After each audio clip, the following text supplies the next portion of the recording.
Сайн байцгаана уу эрхэм хүндэт монголчуудаа. Өчигдөр 25 дугаар суваг телевизээр 21 цаг 10 минутанд өчигдөр гэдэг чинь 2020 оны 11 дугаар сарын 10-нд болор гуай дэмжихийн болор гуай ам нэвэл гэдэг ярилцлаганд орсон. За энэ ярилцлагын мөрөөр болоргойтой ярилцлага хийх гэсэн боловч Skype-аар холбогдож чадсангүй техникийн шалтгаан гарлаа. Тэгээд энэ ярилцлагын мөрөөр асуух гэсэн асуултаа болон өөрийн сэтгэлээ үнэн бодит зүйлийг ярихаар би шийдлээ. Намайг Чулуунбаатарын Солонго гэдэг Монгол улсын иргэн. За би Дайн улсад ажиллаж байгаа. Сүүлийн хэдэн жил болоргойн туслахыг хийж Монголын үндэсний чөлөөлөх хөдөлгөөн гэдэг байгууллагыг үүсгэн байгуулагчдын нэг энэ байгууллагын бэ гишүүн. За болоргойтой удаа ярилцлага хийдэг. Бид нэр байгууллага байгуулад үйл ажиллагаагаа чигдрүүлээд ингэж явж байгаа хүмүүсээ. За энэ одоо яриаг бичих болсны учир нь гэх юм бол 25 дугаар суваг телевизээр урд нь болоргой бас яг энэ ам нэвэл гэдэг ярилцлагад орж исэн. Энэ сэтгүүлч эмэгтэй бол ер нь асуудлын голыг бол ойлгохоор болсон.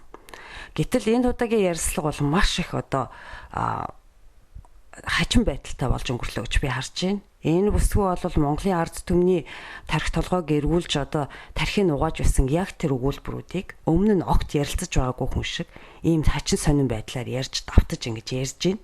За монголчууд бид нар бол яг уу 90 онд хууртагцсан гэдэг тийм ээ, хууртагцсан.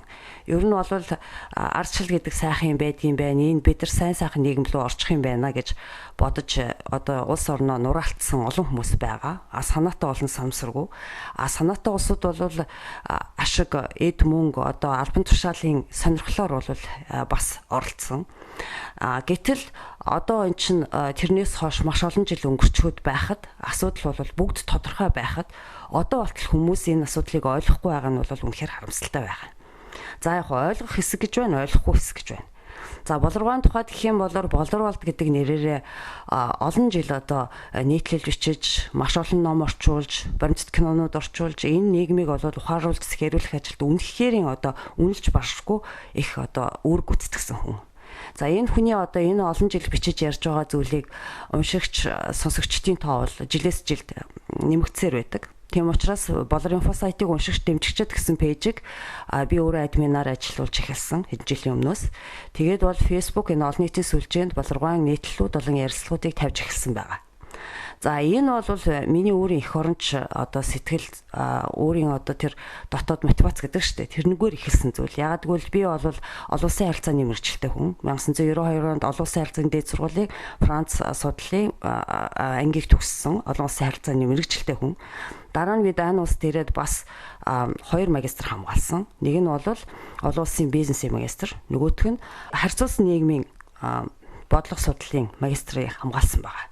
За би энд эрэхтэй бол маш их сайхан юм бодож одоо ихтгэл үүрлэж одоо энэ улс орны ийм сайхан хөгжилтэй байдлыг эх орондоо одоо сурч мэдэж нэвтрүүлнэ гэж бодож исэн. Энэ 2 магистрт бол би сайн сайхан юм сураад эх орноо хөгжүүлэх юм байна гэж бодож орсон боловч байдал маш өөр байсан. Тийм учраас би Монголдо байгаа эх оронч одоо жинхэнэ одоо улс төрийн зүтгэлтэн хүмүүсийг бол дэмжиж хэнд нь ядаж би сонгуулийн саналаа өгөх гэж хайж явсаар байгаад би болоргой дээр тулсан. За би болоргой руу өөрөө уцтаж би таныг одоо ингэж дэмжиж гин би таны одоо вебсайтыг чи хаалгахгүй одоо би өөрөө бол оюутан байсан жижигхэн хөдөлмөрийн хажуугаар нь эрхлээд явжсэн боловч би вебсайтыг чи хаалгахгүй би одоо наадахыг чинь төлөв юу ягаад тэгэхээр жилийн хугацаа нь бол одоо хэтэрсэн ийм байдалтай байсан тэгээд бол би тэр цагаас хойш болоргойг бол үнэхээр одоо чин сэтгэлээс дэмжиж бүх тал дээр нь бол хамтран ажиллаж явж байгаа хүн. Одоогийн тэгээд бол миний яагаад ийм одоо үйл одоо хийх болсон бэ гэхээр үнэхээр энэ хүн үнийг ярьж байгаа. Би бол одоо орос хэлтэй, англи хэлтэй, франц хэлээ бол баг зэрэг мартсан, дайн хэлтэй. Монгол бичгээр бол бас гаргана. Тэгээд энэ бүх одоо эх орондоо болж байгаа үйл явдал дэлхийн түүх, өнөөгийн байдал, цаашдын одоо аналитик мэдээллүүд, судалгаануудыг ингээд орос, англи одоо дайн, франц одоо хэлүүд дээр ингээд үзэхэд бол болоргойн ярьж байгаа бол үнэхээр үнэн.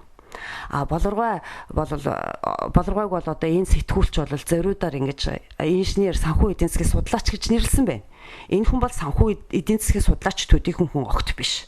Энэ хүн бол реал политик буюу улс төрийн бодит бодлого судлаач. Өөрөөр хэлбэл өнөөдөр энэ одоо нийгэмд болж байгаа энэ улс төр энэ эдийн засаг санхүүгийн энэ бүх болж байгаа энэ үйл явдал бодлогуудын цаадах жинхэнэ мөн чанарыг судалдаг хүн.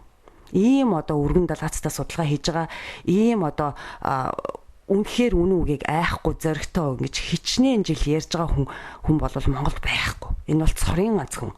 Тийм учраас бид нар бол энэ хүний хэлж байгаа үг судалгаа орчуулсан номнуудыг бол хэвлүүлж одоо олон түмэнд хүрэхийн төлөө ажилдаг. Гэвч бол бид нар бол бүгдээрээ бол баян тарган одоо мөнгөтэй хүн бол байхгүй. Тийм учраас өөрсдийнх нь чадлын хэрээр цуглуулсан хандиваараа одоо жишээлбэл Болоргоон сүүлийн 2 ном байгаа 1917 оны октябрийн хувьсгал. Тэгээд Орсын иргэний дайны үнэн бахудал домгууд гэсэн энэ 2 номыг бол бас би дэмжигчдийнх нь одоо хандивыг цуглуулж яж өөрөө редакторлж яж ингэж гаргасан номнууд байгаа. Одоо болтол бол номнууд одоо зарагдаж дуусахгүй байгаа. Монголчууд ном уншихаа байсан байна. Үнэн мөнийг ойлгохыг хүсгээ болсон байна. Ерөөсөө эн чинь мөнгөний төлөө бол юу ч хийхээс буцахгүй юм аимшигтай нийгэм бий болчлоо. Энийний цаадах гол асуудал бол энэ нийгмийн үзэл сурталт байгаа. Өнөөдөр мөнгөтэй хүн мөнгөгүй хүн хоёрыг зэрэгцүүлж тавиад хүний эрх тэгш ирэх гэж юу ч тийм юм байхгүй. Тийм учраас одоо энэ хүний үгийг сонсохгүй бол Монголын ирээдүйд бол ерөөсөй байхгүй болсон гэдгийг бид нар бүгдээрээ ойлгох хэрэгтэй.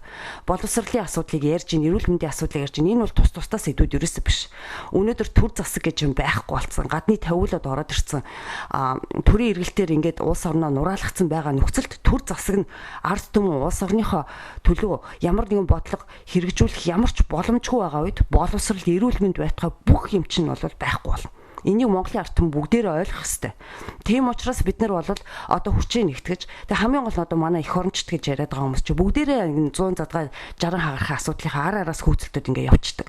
Гэтэл асуудлын гол маань төр засаг маань жинхэнэ одоо эрхээ аваад өөрийнхөө одоо төвөргийг ядаж хэрэгцээтэй хэмжээгээр одоо хэвлж чаддаг болсон цагт бидний энэ эдийн засаг энэ ядуурл одоо энэ үүр тэгээ энэс одоо улбаатай энэ бүх одоо нийгмийн ялцрал энэ бүх юм чинь бол засагдсан шүү дээ. Гэтэл бол Болоргоо энэ ярьж байгаа ямиг ерөөсө огт яриулахгүй ингээд үгийн таслаад ерөөсөн чинь нэг санаа гаргаал ирэнгүүтэл ерөөсө бүгдийг ингээд хаагаад хайчиж байгаа байхгүй энэ сэтгүүлч эмэгтэй. Би бол энэ эмэгтэйг бол зориудын ингэж харж байна. Шуудхан хэлэхэд. Тийм учраас одоо бид нар Монголын ард түмэн ингэж одоо дахиж дарлуулж, дээрлүүлж, тархиа угаалгаж ингэж явахгүй. Бид нар ингэж болохгүй. Үнэхээр л бид нар одоо эх орныхоо төлөө зүтгэх ёстой юм бол судалгаанд үндэслэх ёстой. Энэ хүн чинь хариуцлагатай судалгаа хийсэн. Ер нь улс орны асуудлыг бол судалж гаргаж ирж эхлээд ямар нөхцөл байдалд байна вэ гэдгийг ойлгохгүйгээр зүгээр эх оронч гэж чэзээ дэлдээд ийш тийшээ давхиад ямар нэгэн хэрэгтэй хэрэггүй одоо юм цуглаан тэмцлийн одоо тийм хэлбэрлөө ороод ямар ч нэмэргүй. Яагадгүй л энэ барууныхан ч одоо 400-500 жил дэлхийг ингээд колоничлоод, боолчлоод ингээд одоо капитализмаараа ингээд идсэн. Эдрийн бол арга зайл бол бүр маш нэрийн болсон. Одоо гибридтэй ингэж ярьж би бол гибрид дайны талаар судалгаа хийгээд олон ном авцсан одоо ингэж сурал нийтлэл бичгээд сууж байгаа хүн. Энэ бол маш аюултай байна. Бидрийг бол дараагийн нөхөнд унахад бэлэн байна. Тэгэхэд бид нар тэр одоо гадныхны бидраар хийлгэх гээд байгаа тэнэг үйлдэлүүдийг өөрсдөө хийж гүүгээд тэгээд тэр нүхэнд нь унаад тэгээд байж болохгүй шүү дээ. Бид нар чинь эн чинь ямар одоо үндэсний хооч зүйлээ. Одоо бол энэ талаар бол бид нар ярих цаг болцсон. Тийм учраас энэ судалгаагүй тэгээд асуудлаа зөв харж чадаагүй, том зургаар нь харж чадаагүй ийм эх оронч нэртэй хүмүүс бол яг үнэндээ бол эх орноо хорлохоор байдалтай байгаа. Энийг бол би Facebook дээр одоо олон жил бичиж байгаа. Би бол Facebook дээр Солонгос Чулуунбаатар гээд латинаар бичсэн тийм одоо профайлтай байдаг. Намайг бас уншдаг хүмүүс бол би бол Болоргоог гүйцэхээр хэмжээний мэдлэгтэй хүн биш учраас би үргэлж Болоргоогоос ярилцлага авч ер нь бол үйл ажиллагааг дэмжиж ирсэн. Гэхдээ энэ хугацаанд бол би өөрийнхөө энэ мэдж байгаа зүйлээ бол илүү гүнзгий болгохын тулд олон юм одоо өдөр шөнөгүй уншиж судлаад одоо бол би ярих цаг болсон гэж бодож байна. Ер нь Монголын эх орончид зэхэднүүд гэж байдаг бол өнөөдөр энэ үнэн мөнийг ярьж ард түмэндээ үнийг ойлгуулж энэ хэвлэл мэдээллийнхний энэ тарих угааж байгаа энэ мөнгөний юу ч хийхээс буцахгүй шантаажладаг. Одоо энэ нэртэй сэтгүүлч нар гэдэг байна. Дандаа нэг хачин юм барьж авчаа тэр хүмүүсээ шантаажлаад мөнгө олоод одоо бүгдээрээ ингээд баяжцсан. Харал та. Өчнөө амар джип унжин л гэж байна. Өчнөө амар хаусанд амьдрдаг л гэж байна. Тэр мөнгө хаанаас орж ирсэн? Ер нь яагаад монголчууд ийм амьдрах ёстой юм? Бидний өнөөдрийн ирээдүй яах вэ? Бидний ирээдүй үр хүүхдүүд яах вэ? Би бол одоо ингээд эх орноо нураалгачаад ингээд хүний газар болчлогдоод явж байна. би бол одоо өчнө өртөө ширтэй байна. Яагаад гэвэл одоо Монголд үлдсэн эмээгээ эгчийга одоо ядарсан зүдэрсэн хүмүүсээ тэжээхийн тулд хүүхдээ өсгөхийн тулд би энэ хүний газар ирсэн байгаа. Одоо ингээд тэрнийхээ барьцаанд ороод тийшээ явуулсан мөнгөнийхээ барьцаанд ороод ингээд боолчлогтой сууж байна. Намайг солонгоо чи тийм л эх орон чинь бол яагаад эх орондоо ирэхгүй байгаа юм бэ гэж хүмүүс хэлдэг. Би бол эх орондоо очихгүй байгаа шалтгаан би өөрөө төлж дуусгах ёстой. Ийм асуудал бол монголчуудад зөндөө байгаа. Би хэдэн жилийн өмнө энэ зөгийн үүр гэдэг хөтөлбөрөөр Европт байгаа дээд мэргэжил эзэмшсэн монголчуудын чуулга уулзалтанд оролцоод би хэлсэн энэ гадаадд байгаа монгол хүмүүсийн чинь хүүхдүүд нь одоо ерөөсө хэл усгүй болчихжээ. Эцэг эхтэйгээ ерөөсө монгол хэлээр ярьж чадахгүй болчихжээ. Нэг жижигхэн төсөл хэрэгжүүлээд энэ онлайнаар энэ вебсайтаар энийг заагаач. Дайны туршлагыг би судалжлаа өчнөө явсан. Боловсролын яам ган төмөр гэдэг сайд бол би мэдэхгүй. Тэр нөгөө хин блэ? Мууны тэр л хүн ерөөсө стратеги бодлого мэддэг тэгсэн. Тэгээ тэр хүн хин блэ? Тэр одоо санаанд орж ирэхгүй байна. Тэр хүн нь болохоор ерөөсө ямар ч стратеги боловсруулах чадваргүй.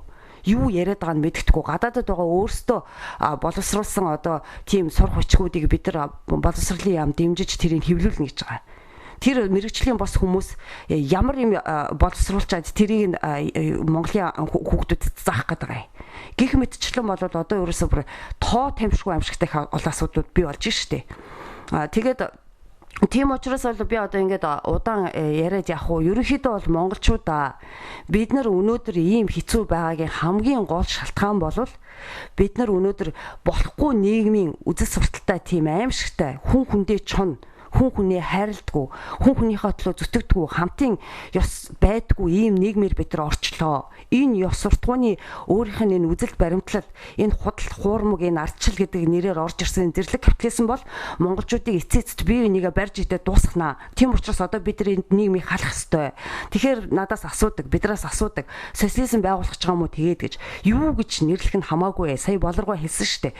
Бид нар монгол хүний төлөө, өөрийнхөө эрх ашигын төлөө хоорондоо сайн сайхан амьдардаг ийм нийгмийг бид нар одоо дахиж тийм нийгмийн үзэл сурталыг гаргаж ирээд ямар байх ёстой юм тэрийг бид нар хийх цаг болцсон. Манай өвгдийн одоо сайн сайхан уламжлал ёс, хаадын ёс, энэ төр барьж ирсэн ёсыг бол судлаад гаргаад ирсэн зөндөө хүмүүс байна. Гэтэл эдгэр чинь болохоор хэл ус мэдэхгүй, нарийн одоо энэ дэлхий дээр болж байгаа энэ санхүүгийн ловер, банк санхүү мөнгө, энэ эдийн засгийн энэ ловеруудыг мэдэхгүй учраас зөвхөн тэрүүхэн тэндээ эргэлдээд байна. Тийм учраас бол одоо энэ бодит байдлын судалгаан дээр үндэслэн тэгээд төрч ёсныхоо уламжлалыг шингээсэн юм шин одоо үзэл баримтлал, шин концепт үндэсний хөтөлбөр гаргах цаг болсон монголчуудаа. Тийм учраас та бүхнийг би Монголын үндэсний чөлөөлөх хөдөлгөөн гэдэг дэмжхийн болоргоон одоо үүсгэн байгуулсан тэргүүлдэг энэ байгууллагад бүгдээрээ нэгдэж одоо үйл ажиллагаагаа нэгтгэхийг урьж байна. Би энийг бол уриалаад олон жил болж байгаа. Гэвч бол шуудаанд хийсэн одоо нэг жижиг ямааны еврүүчиг ингээд бүгдээрээ тал руугаа гүйдэг. Ийм байх юм бол бид нар энэ улс үндэстний ингээд энэ чигт нь алдлаа шүү. Монголчуудаа дахин сануулъя. Энэ бол өнөөдөр зөвхөн бидний энэ ходоодны асуудал биш. Энэ бол Монгол гэдэг юм цаашаа байх уу үгүй юу гэдэг асуудал. Тийм учраас бүгдээрээ хариуцлагатай хандцгаая. Баярлалаа.